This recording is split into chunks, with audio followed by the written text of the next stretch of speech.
Hi friends, ಎಲ್ಲರಿಗೂ ನಮಸ್ಕಾರ. ಮಂಜು ಕ್ರಿಯೇಟಿವ್ಸ್ಗೆ ಸ್ವಾಗತ. ಇವತ್ತು ಇನ್ನೊಂದು ಬ್ಲೌಸ್ ಡಿಸೈನ್ ಅನ್ನು ನೋಡ್ತೀರಾ. ಅದಕ್ಕೂ ಮೊದಲು ಇಲ್ಲಿ ನೀವು ನೋಡ್ತಾ ಇರೋದು ಬ್ಯಾಕ್ ನೆಕ್ದು ಮಾರ್ಕಿಂಗು ಈ ರೀತಿ ಬಂದಿದೆ. ಯಾವಾಗಲೂ ನಾನು ಫ್ರಂಟ್ ನೆಕ್ಕಿಂದನೇ ಸ್ಟಾರ್ಟ್ ಮಾಡೋದು, ಹಾಗಾಗಿ ಬ್ಯಾಕ್ ನೆಕ್ಕು ಇಲ್ಲಿ ಏನು ಕಾಣ್ತಾ ಇದೆಯೋ ಅದಕ್ಕೆ ಪಕ್ಕದಲ್ಲೇ ನಾನು ಫ್ರಂಟ್ ನೆಕ್ಕನ್ನು ಮಾರ್ಕ್ ಮಾಡ್ಕೊಂಡಿದ್ದೀನಿ. ಇದು ಒಂದು ರೀತಿ ಪಿಂಕ್ ಆ್ಯಂಡ್ ಒಂದು ಪರ್ಪಲ್ ಮಿಕ್ಸ್ ಇರೋವಂಥದ್ದು, ಒಂದು ರೀತಿ ರುದ್ರಾಕ್ಷಿ ಹೂವು ನೋಡಿರ್ತೀರಲ್ಲ ಅದೇ ಬಣ್ಣದಲ್ಲಿರುವಂಥದ್ದು ಅಂತ ಹೇಳ್ಬೋದು. ಒಂದು ಸ್ವಲ್ಪ ಡಾರ್ಕ್ ಇದೆ, ಯಾಕಂದರೆ ಪರ್ಪಲ್ ಮಿಕ್ಸ್ ಆಗಿರೋದ್ರಿಂದ. ಆದರೆ ಇದರಲ್ಲಿ ಸಿಲ್ವರ್ ಬಾರ್ಡರ್ ಬಂದಿದೆ. ತುಂಬ ಸಿಂಪಲ್ ಒಂದು ವರ್ಕನ್ನೇ ಕೇಳಿದ್ದಾರೆ, ಹಾಗಾಗಿ ಅದು ಯಾವ ರೀತಿ ಹಾಕ್ತೀನಿ ಅನ್ನೋದನ್ನು ಕೊನೆ ತನಕ ವಿಡಿಯೋ ನೋಡಿ, ಎಲ್ಲೂ ಸ್ಕಿಪ್ ಮಾಡಬೇಡಿ ಸ್ನೇಹಿತರೆ. ಬನ್ನಿ ಇವತ್ತು ಈ ಒಂದು ಬ್ಲೌಸ್ ಡಿಸೈನ್ ಹೇಗೆ ಬರುತ್ತೆ ಅಂತ ನೋಡೋಣ. ಸಿಲ್ವರ್ ಜರಿಯನ್ನು ತಗೊಂಡು ಈಗ ನಾನು ಇದರಲ್ಲಿ ಫಸ್ಟಿಗೆ ಒಂದು ಲೈನ್ ಹಾಕ್ತಾ ಇದ್ದೀನಿ, ಚೈನ್ ಸ್ಟಿಚ್ಚು. 2 ಲೈನ್ಸನ್ನು ಹಾಕೋಣ ಅಂದ್ಕೊಂಡಿದ್ದೀನಿ.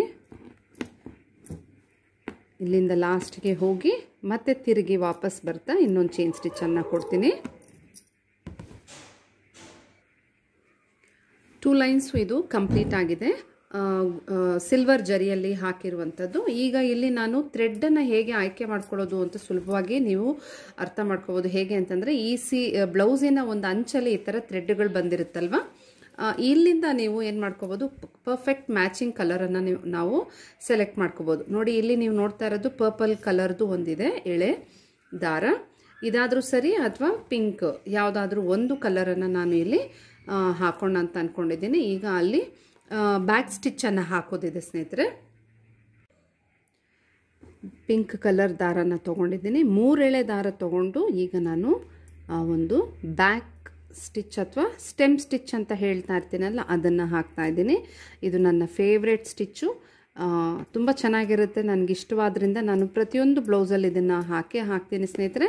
ನೋಡಿ, ನಾವು ನಾರ್ಮಲ್ ಚೈನ್ 3 ಎಳೆ ದಾರದಲ್ಲಿ ಹಾಕಿದ್ರೂ ನಿಮಗೆ ಈ ಥರದ ಒಂದು ದಪ್ಪದ ಒಂದು ಬಾರ್ಡರ್ ಡಿಸೈನಲ್ಲಿ ಎಫೆಕ್ಟು ಬರೋದಿಲ್ಲ. ಹಾಗಾಗಿ ಈ ಥರ ಹಾಕಿದರೆ ತುಂಬ ಚೆನ್ನಾಗಿರುತ್ತೆ. ಹೊಸದಾಗಿ ನೋಡ್ತಿರೋರಿಗೆ ಇದು ಒಂದು ಐಡಿಯಾ ಸಿಗುತ್ತೆ ಅಂದ್ಕೊಂಡಿದ್ದೀನಿ. ಈ ರೀತಿಯಾಗಿ ಹಾಕೋದ್ರಿಂದ ನಿಮ್ಮ ಬ್ಲೌಸ್ ಡಿಸೈನಲ್ಲಿ ಬಾರ್ಡರ್ಸು ಹೈಲೈಟೆಡ್ ಆಗಿರುತ್ತೆ ಸ್ನೇಹಿತರೆ. ಈಗ ಇದು 3 ಎಳೆ ದಾರದಲ್ಲಿ ಹಾಕ್ತಾ ಇದ್ದೀನಿ. ನೆಕ್ಸ್ಟು ಸೇಮ್ ಇದೇ ಥರ ಥ್ರೆಡ್ ಅಥವಾ ಇಲ್ಲಿ ಇನ್ನೇನು ಹಾಕೋದು ಅಂತ ನೋಡೋಣ. ಇಲ್ಲೊಂದಷ್ಟು ಸಿಲ್ವರ್ ಕಲರ್ ಕಟ್ ಬೀಡನ್ನು ತೊಗೊಂಡಿದ್ದೀನಿ, ಅಥವಾ ಕಟ್ದಾನ ಅಂತ ಹೇಳ್ತೀವಲ್ಲ ಅದು. ಅದನ್ನು ಈಗ ನಾನು ಇಲ್ಲಿ ಸ್ಟಾರ್ಟಿಂಗ್ ಸ್ಟಿಚ್ಚು ನಾರ್ಮಲ್ ಒಂದು ಬಟ್ಟೆ ಹೊಲಿಯೋ ದಾರದಿಂದ ಹಾಕೋತಾ ಇದ್ದೀನಿ. ಇದನ್ನು ಅಡ್ಡಡ್ಡ ಹಾಕೋಣ ಅಂತ ಅಂದ್ಕೊಂಡಿದ್ದೀನಿ. ಯಾವಾಗಲೂ ಸ್ಲ್ಯಾಂಟಾಗಿ ಹಾಕ್ತಾ ಇರ್ತೀವಿ, ಆದರೆ ಅಡ್ಡಡ್ಡ ಹಾಕಿದರೆ ಇನ್ನು ಸ್ವಲ್ಪ ಡಿಫ್ರೆಂಟಾಗಿರುತ್ತೆ ಅಂತ ಈ ರೀತಿ ಮಾಡ್ತಿದ್ದೀನಿ. ನೋಡಿ, ಈ ಥರ ಸಣ್ಣ ನೀಡಲ್ಗೆ ಪೋಣಿಸ್ಕೊಂಡಿದ್ದೀನಿ, ಎಲ್ಲ ರೆಡಿಯಾಗಿ ಇಟ್ಕೊಂಡಿದ್ದೀನಿ. ಈಗ ಒಂದೊಂದಾಗಿ ನಾವು ಈ ರೀತಿಯಾಗಿ ಹಾಕಬೇಕು. ಲಾಕ್ ಮಾಡಿ ವಾಪಸ್ ಮತ್ತೆ ನಾವು ಈ ಬಾರ್ಡರ್ ಹತ್ರನೇ ಬರಬೇಕು. ಅಂದರೆ ನಾವು ಹಾಕಿರುವಂತಹ ಬ್ಯಾಕ್ ಸ್ಟಿಚ್ ಏನು ಹಾಕಿದ್ದೀವೋ ಅದರಿಂದ ಮತ್ತೆ ನಾವು ಈ ರೀತಿ ಕೊಡಬೇಕು. ಈ ರೀತಿಯಾಗಿ ನಾನು ಫುಲ್ಲು ಒಂದು ಬಾರ್ಡರ್ ಡಿಸೈನ್ ಹಾಕ್ತಾ ಇದ್ದೀನಿ.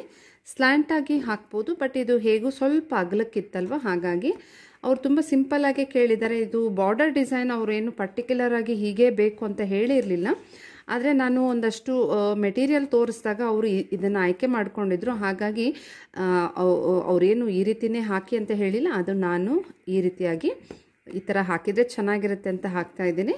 ಆದರೆ ನೆಕ್ಸ್ಟು ಇದೆಲ್ಲ ಆದಮೇಲೆ ಬೇರೆ ಡಿಸೈನ್ ಮುಂದೆ ಒರೆಸಿರುವಂಥದ್ದು, ಅಂದರೆ ಇಲ್ಲಿ ಕೆಲವೊಂದು ಪ್ಯಾಟ್ರನ್ ಹಾಕೋದಿದೆ, ಅದು ಮಾತ್ರ ಅವರು ಸೆಲೆಕ್ಟ್ ಮಾಡಿದರು. ಹಾಗಾಗಿ ಇದನ್ನು ಕಂಪ್ಲೀಟಾಗಿ ಇದೇ ರೀತಿ ಹಾಕಿ ಮುಗಿಸ್ಕೊಂಡ್ಬಿಡ್ತೀನಿ. ಆಮೇಲೆಯಿಂದ ಅವ್ರು ಹೇಳಿರುವಂತಹ ಪ್ಯಾಟ್ರನ್ ಏನು ಅಂತ ನೆಕ್ಸ್ಟು ನೀವು ನೋಡ್ಬೋದು.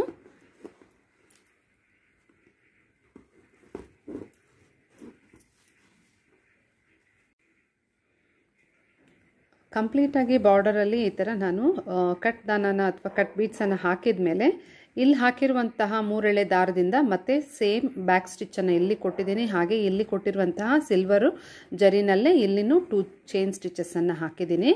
ಈಗ ಇದು ಇಷ್ಟು ಕಂಪ್ಲೀಟ್ ಆಗಿದೆ ಬಾರ್ಡರ್ ಡಿಸೈನು. ಈಗ ನೆಕ್ಸ್ಟು ಈ ರೀತಿಯ ಒಂದು ಕುಂದನ್ಸನ್ನು ತೊಗೊಂಡಿದ್ದೀನಿ ರೌಂಡ್ದು.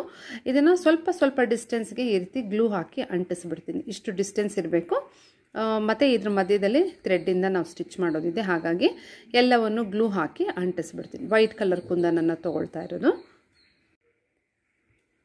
ಕುಂದನ್ಸ್ ಎಲ್ಲ ಈಗ ನೀಟಾಗಿ ಡ್ರೈ ಆಗಿದೆ. ಈಗ ಅದಾದಮೇಲೆ ನೆಕ್ಸ್ಟ್ ನಾನು ಈ ಥರ ಲೀಫ್ ಪ್ಯಾಟರ್ನಲ್ಲಿ ಒಂದು ಡಿಸೈನನ್ನು ಬರ್ಕೊಂಡಿದ್ದೀನಿ. ಈ ಒಂದು ಡಿಸೈನ್ಸ್ ಎಲ್ಲ ಹೇಗೆ ಬರ್ಕೊಳ್ಳೋದು ಅನ್ನೋದನ್ನು ಖಂಡಿತ ನೀವು ಒಂದು ಯೂಸ್ಫುಲ್ ಟಿಪ್ಸಲ್ಲಿ ನನ್ನ ಒಂದು ವಿಡಿಯೋಸಲ್ಲಿ ಬರುತ್ತೆ, ಅದನ್ನು ನೀವು ನೋಡಿ ತಿಳ್ಕೊಬೋದು. ಆರಿ ಬಿಗಿನರ್ಸ್ಗೆ ತುಂಬ ಯೂಸ್ಫುಲ್ ಆಗುತ್ತೆ. ಆ ಒಂದು ಟಿಪ್ಸ್ ಎಲ್ಲ ಫಾಲೋ ಮಾಡೋದ್ರಿಂದ ನೀವು ಒಳ್ಳೆ ಡಿಸೈನರ್ಸ್ ಆಗ್ಬೋದು. ಈಗ ನಾನು ಇಲ್ಲಿ ಹೇಗೆ ಇದಕ್ಕೆ ವರ್ಕ್ ಮಾಡ್ತೀನಿ ಅಂತ ನೋಡೋಣ. ಪಿಂಕ್ ಕಲರ್ 2 ಎಳೆ ದಾರ ತೊಗೊಂಡಿದ್ದೀನಿ. ಈಗ ನಾನು ಒಂದು ರೌಂಡ್ ಕುಂದನ್ಗೆ ಔಟ್ಸೈಡ್ ನಾನು ಔಟ್ಲೈನನ್ನು ಹಾಕ್ಕೊಂಡು ಹೋಗ್ತೀನಿ. ಒಂದು ಸೈಡ್ ಮಾತ್ರ ಈ ರೀತಿ ಬರುತ್ತೆ, ಮತ್ತು ರಿವರ್ಸ್ ಬರ್ತಾ ಬರ್ತಾ ಅದು ಕವರ್ ಆಗೋಗುತ್ತೆ. ಈಗ ನೀವು ನೋಡ್ತಾ ಇರೋದು ರಂಗೋಲಿ ಡಿಸೈನ್ ಅಂತ ಅನ್ಕೋಬೋದು. ಚುಕ್ಕೆ ರಂಗೋಲಿ ಹೇಗೆ ನೀವು ಹಾಕ್ತೀರಾ ಅದೇ ಥರನೇ ಈಗ ಡಾಟ್ಸ್ ಇಟ್ಟಿದ್ದೀವಿ, ಅದಕ್ಕೆ ಸುತ್ತಲೂ ನಾವು ರಂಗೋಲಿಯಲ್ಲಿ ಹೇಗೆ ನಾವು ಹಾಕ್ತೀವಿ ಅದೇ ಥರನೇ ದಾರದಲ್ಲೇ ಹಾಕ್ತಾ ಇರುವಂಥದ್ದು. ಇದೇ ರೀತಿ ನಾವು ರಿವರ್ಸ್ ಬಂದಾಗ ಮತ್ತೆ ಇದು ನೀಟಾಗಿ ಈ ಕಡೆಯಿಂದ ಬರುತ್ತೀವಿ, ಅದು ರಿವರ್ಸಿಂದ ಅದು ಕವರ್ ಆಗೋಗುತ್ತೆ. ಈ ಥರನೇ ನಾವು ಕಂಪ್ಲೀಟಾಗಿ ಇದನ್ನು ಔಟ್ಲೈನ್ ಕೊಟ್ಟು ಮುಗಿಸ್ಕೋಬೇಕು.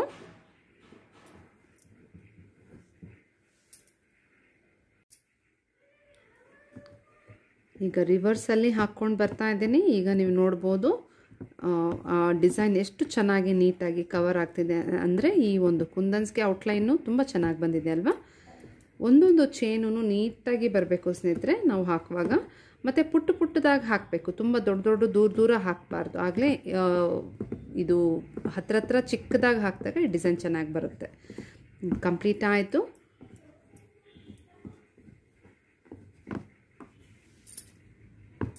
ಇದನ್ನು ಕಂಪ್ಲೀಟ್ ಮಾಡಿಕೊಂಡು ಲೀಫನ್ನು ಹಾಕೋಣ. ಈಗ ಈ ಒಂದು ಲೀಫ್ ಹೇಗೆ ಫಿಲ್ ಮಾಡೋದು ಅಂತ ನೋಡೋಣ. ಅದಕ್ಕೆ ನಾನು ಸಿಲ್ವರ್ ಜರಿಯನ್ನು ತೊಗೊಂಡಿದ್ದೀನಿ. ಮೊದಲಿಗೆ ಸೆಂಟರ್ ಆಫ್ ದ ಲೀಫ್ಗೆ ಈ ಥರ ಚೈನ್ ಸ್ಟಿಚ್ ಕೊಡಬೇಕು. ಮತ್ತು ಇಲ್ಲಿಂದ ನಾವು ಕರೆಕ್ಟಾಗಿ ಆ ಔಟ್ಲೈನ್ ಏನು ಬರೆದಿದ್ದೀವೋ ಅದಕ್ಕೆ ಸ್ಯಾಟಿನ್ ಸ್ಟಿಚ್ ಈ ಥರ ಹಾಕ್ಕೊಂಡು ಆ ಒಂದು ಲೀಫನ್ನು ಫಿಲ್ ಮಾಡಬೇಕು. ನೀಟಾಗಿ ಇದು ಬರಬೇಕು, ಆಗಲೇ ಇದು ಡಿಸೈನ್ ಚೆನ್ನಾಗಿರುತ್ತೆ. ಹತ್ರ ಹಾಕಬೇಕು ಈ ಒಂದು ಜರಿಗಳನ್ನು.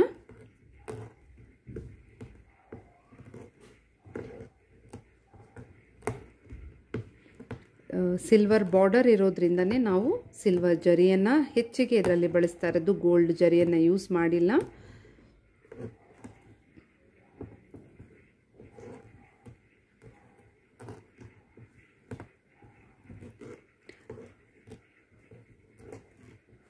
ಹತ್ರ ಕೊಟ್ಟಾಗ ಫಿಲ್ಲಿಂಗ್ ತುಂಬ ಚೆನ್ನಾಗಿರುತ್ತೆ. ನೋಡಿ ಔಟ್ಲೈನ್ ಟಚ್ ಮಾಡಿ ನೀಟಾಗಿ ಮಾಡ್ಕೋಬೇಕು. ಈ ಒಂದು ಲೀಫ್ ಫಿಲ್ಲಿಂಗ್ ಕಂಪ್ಲೀಟ್ ಆದಮೇಲೆ ಹಾಗೆ ಇದೇ ಜರಿಯಿಂದನೇ ನಾನು ಅದಕ್ಕೆ ಔಟ್ಲೈನು ಸಹ ಕೊಡ್ತೀನಿ. ಆಗ ನಮ್ಮ ಅನ್ಈವನ್ ಆಗಿ ಏನಾದರೂ ಇತ್ತು ಅಂದರೆ ಅದೆಲ್ಲ ಕವರ್ ಆಗುತ್ತೆ ಮತ್ತು ನೀಟಾಗಿ ಫಿನಿಶಿಂಗ್ ಬರುತ್ತೆ ಸ್ನೇಹಿತರೆ.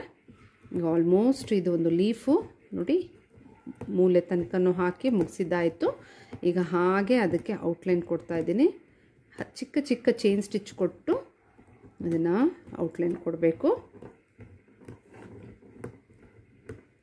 ಇಲ್ಲಿ ನಾವು ಸ್ವಲ್ಪ ಒಳ್ಳೆಯದಾಗಿ ಶಾರ್ಪ್ ಎಡ್ಜ್ ಬರೋದಕ್ಕೆ ಚೈನ್ ಸ್ಟಿಚ್ ಸರಿಯಾಗಿ ಮಾಡಿಕೊಂಡು ಕೊಡಬೇಕು.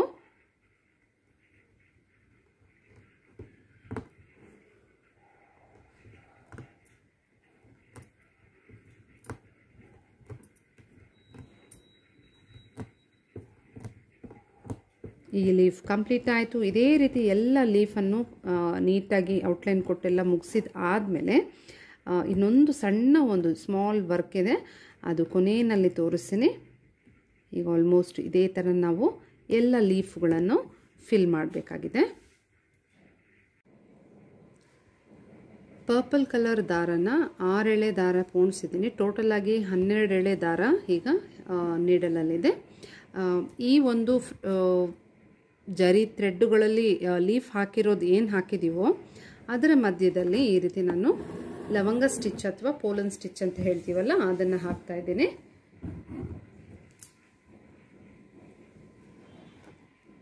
ಎರಡು ಬಾರಿ ಸುತ್ತೋದು ಈ ರೀತಿಯಾಗಿ. ಸ್ವಲ್ಪ ದಪ್ಪಕ್ಕೆ ಬರುತ್ತೆ, ತುಂಬ ಚೆನ್ನಾಗೂ ಇರುತ್ತೆ.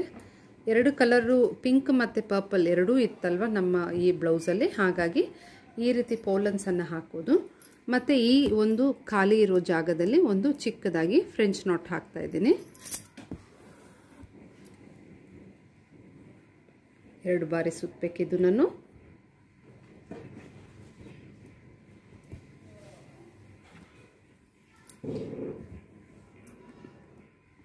ಒಂದೊಂದು ಲೀಫ್ ಮಧ್ಯದಲ್ಲಿ ಇದೇ ರೀತಿ ಹಾಕಿ ಒಂದು ಕಂಪ್ಲೀಟ್ ಒಂದು ಡಿಸೈನನ್ನು, ಬಹಳ ಸಿಂಪಲ್ ಅಂತ ಸ್ಟಾರ್ಟ್ ಮಾಡಿದ್ದು, ಬಟ್ ಡಿಸೈನು ತುಂಬ ಗ್ರ್ಯಾಂಡಾಗಿ ಇದು ಕಾಣ್ತಾ ಇದೆ ಬ್ಲೌಸ್ಗೆ. ಈಗ ಆಲ್ಮೋಸ್ಟ್ ಈ ಥರ ಹಾಕಿದ್ದೀವಿ ಅಂದರೆ ಈ ಒಂದು ಬ್ಲೌಸ್ ಡಿಸೈನ್ ಕಂಪ್ಲೀಟ್ ಆಗುತ್ತೆ. ಫ್ರಂಟು ಮತ್ತು ಬ್ಯಾಕುದು. ಸ್ಲೀವಲ್ಲಿ ಬುಟ್ಟಾಸ್ ಮಾತ್ರ ಹಾಕ್ಲಿಕ್ಕೆ ಹೇಳಿದ್ದಾರೆ, ಅದು ಹೇಗೆ ಹಾಕೋದು ಅಂತ ನಾನು ಇದು ಕಂಪ್ಲೀಟ್ ಆದಮೇಲೆ ಅದನ್ನು ತೋರಿಸ್ತೀನಿ. ಸ್ಲೀವಲ್ಲಿ ಕುಂದನ್ಸನ್ನು ಅಂಟಿಸಿ ಸುತ್ತಲೂ ಥ್ರೆಡ್ಡಿಂದ ಒಂದು ಚೈನ್ ಸ್ಟಿಚ್ಚು ಮತ್ತು ಸಿಲ್ವರ್ ಜರಿಯಿಂದ ಒಂದು ಚೈನ್ ಸ್ಟಿಚ್ಚನ್ನು ಕೊಟ್ಟಿರುವಂಥದ್ದು. ಇದಿಷ್ಟು ಮಾತ್ರ, ಬಾರ್ಡರನ್ನು ಹಾಕಿಲ್ಲ. ಮತ್ತು ಈ ಫ್ರಂಟ್ ಮತ್ತು ಬ್ಯಾಕ್ ಇದಾಗಲೇ ನೋಡಿದಿರಲ್ಲ ಸ್ನೇಹಿತರೆ. ಈ ವಿಡಿಯೋ ನಿಮ್ಗೆ ಇಷ್ಟ ಆಯಿತು ಅಂದರೆ ಒಂದು ಲೈಕ್ ಒತ್ತೋದನ್ನು ಮರಿಬೇಡಿ. ಸಬ್ಸ್ಕ್ರೈಬ್ ಮಾಡದೇ ಇರೋರು ದಯವಿಟ್ಟು ಸಬ್ಸ್ಕ್ರೈಬ್ ಮಾಡಿ. ಆನ್ಲೈನ್ ಕ್ಲಾಸ್ ಮಾಹಿತಿಗೋಸ್ಕರ ವಾಟ್ಸಪ್ಗೆ ಮೆಸೇಜ್ ಮಾಡಿ ತಿಳ್ಕೊಳ್ಳಿ. ವಿಡಿಯೋನ ಕೊನೆ ತನಕ ನೋಡಿದ ತಮ್ಮೆಲ್ಲರಿಗೂ ಧನ್ಯವಾದಗಳು ಫ್ರೆಂಡ್ಸ್.